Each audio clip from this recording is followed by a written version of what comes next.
discouragement can creep in secretly. Discouragement is so bold that it will even hide behind a smile. It will always ride to work with you. And if it doesn't catch a ride going to work, it'll catch a ride on the way back home. Whoever stays down is a loser who fail and get up, fail and get up, fail and get up. That is a winner. That is a winner. Because it takes courage to put yourself out there and try to get a little better. I think those who learn to endure hardship, struggle, challenge, difficulty, pain, failure, that's one side of that. And I just learned to be comfortable being uncomfortable. If you play it safe, you won't have much of a life. Life is risk. Well, let me tell you something. Don't be afraid of failing, because there's nothing wrong with failing.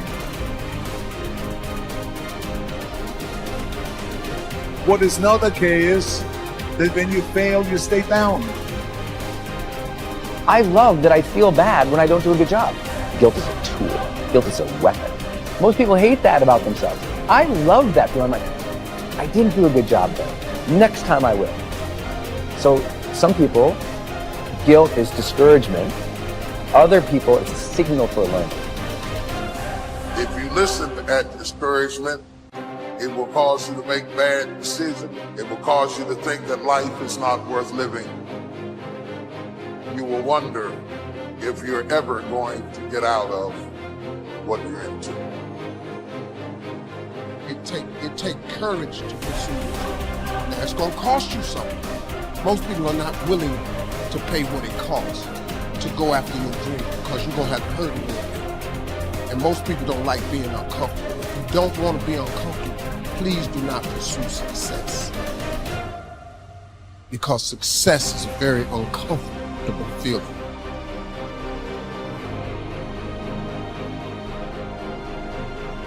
If you advance confidently in the direction of your own dreams and endeavor to live the life which you have imagined, you will meet with a success unexpected in common hours. Success is an inner process. Success is something that you bring to everything you do in your life. Today, if you ask me, what does it take to be happy, give it you one word: progress. Progress equals happiness. When you're making progress in your body, even if you're not there yet, you feel good. We gotta grow, we gotta make progress. It's easy to make progress in the beginning of something. There is a power in mastery. And how many people do you know are really committed to mastery today? Most people dabble in a million things, they master nothing, and they wonder why they're unfulfilled. Because they're running for the sugar, the next thing that feels good, instead of getting past what doesn't feel good and getting to where you own something. Progress is the game, my friend. You gotta grow or you die inside. And you gotta give or you don't feel any meaning in your life. And life isn't always happy, but it can always be meaningful. And if it's meaningful, life is rich.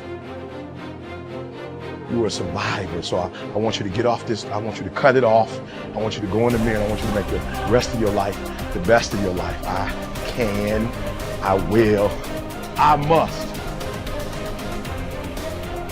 When you realize you will be 10 times more energized, focused, and take positive action in your life, when you first choose to develop yourself as a priority and then get to the stuff of the world. And before you say happiness won't pay my bills, happiness will pay your bills. You must value yourself enough to take the time every single day to work on you, to engage in something that will ensure you are a positive influence on the world. You have not peaked here. There's more in you that you are expressing. Eye has not seen, ear has not heard, nor has entered the heart of mankind what's in store for you if you challenge yourself, if you persist and persevere, if you take ownership for your life.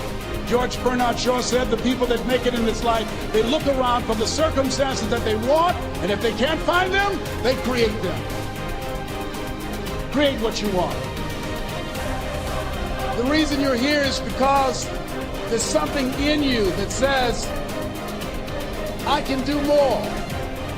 This just can't be it. There's something in you. There's a calling on your life.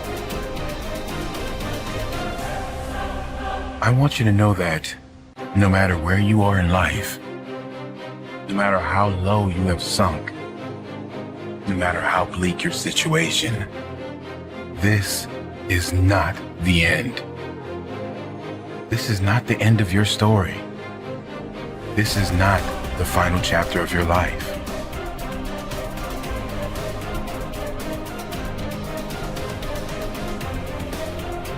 The human spirit doesn't care what's happened to your family. The human spirit doesn't care about the past. You may have been molested, or your family may have been broke, or you may have been betrayed, or you may have a divorce. Your human spirit doesn't care about any of that.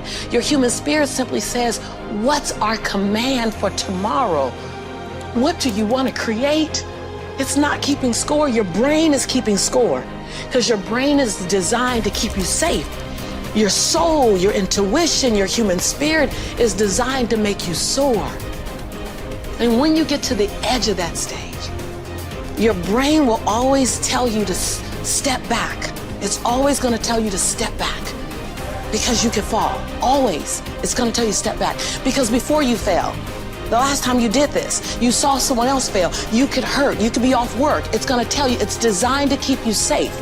So you have to be willing to play between your brain and your soul. And on some days, you got to just listen to your soul. And you got to say, I'm going to leap. I'm going to get to the edge. Most people are at the edge, and you're standing at the edge, and you're watching everyone else fly. You know, watching people's lives on Facebook. You're at the edge, watching someone else live, wondering what it's going to be like when you jump without ever jumping. And I'm just here to tell you, jump. Because only three things can happen.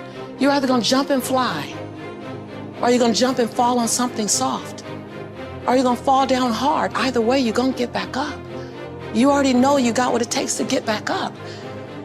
Your greatest fear is not that you will fall. Your greatest fear is that you will live a full life and never fly, that you never leaped. You're not afraid of dying.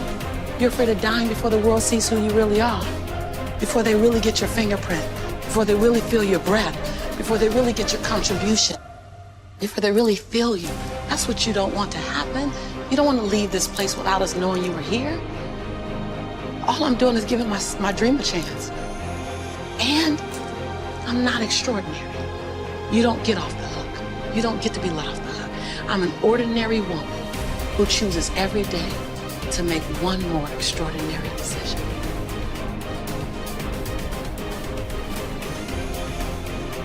What I'd like you to do right now, I want you to think about your dream. Think about your dream right now and envision it. I don't know what that dream is that you have. I don't care how far-fetched it might appear to be. I don't care how disappointing it might have been as you've been working toward that dream. But here's what I know, that dream that you're holding in your mind, that it's possible. See, sometimes we can't say, I can do that.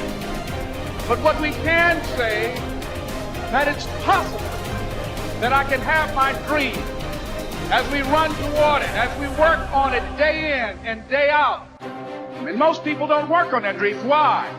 They stop growing, they stop working on themselves, they stop stretching, they stop pushing themselves. These are not risk takers. Most people have done all that they're ever going to do. They raise a family, they earn a living, and then they die. But people who are running toward their dreams, life has a special kind of meaning.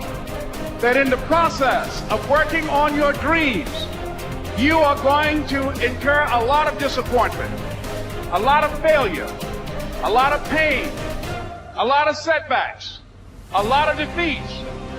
But in the process of doing that, you will discover some things about yourself that you don't know right now. What you'll realize is that you're more powerful than you can ever begin to imagine.